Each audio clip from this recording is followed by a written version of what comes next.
రూపంలో చిన్న పిల్ల ఏ విధంగా అయితే ఉంటుందో మనకి చూసిన విధంగా నేను 12వ అధ్యాయంలో చెబుతాను.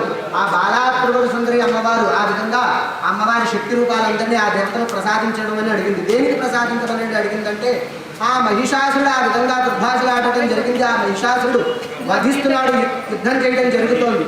తర్వాత మహిషాసురుడు ఒక్కో రాక్షసుని పంపిస్తున్నారు. అది కూడా ప్రతి అధ్యాయంలో చెబుతాను. ఇప్పుడు 2వ అధ్యాయానికి మహాలక్ష్మి అమ్మవారి అధిష్టాన దేవత కాబట్టి మహాలక్ష్మి ఇదం నమః అనుకుంటూ నమస్కారం చేసుకోండి.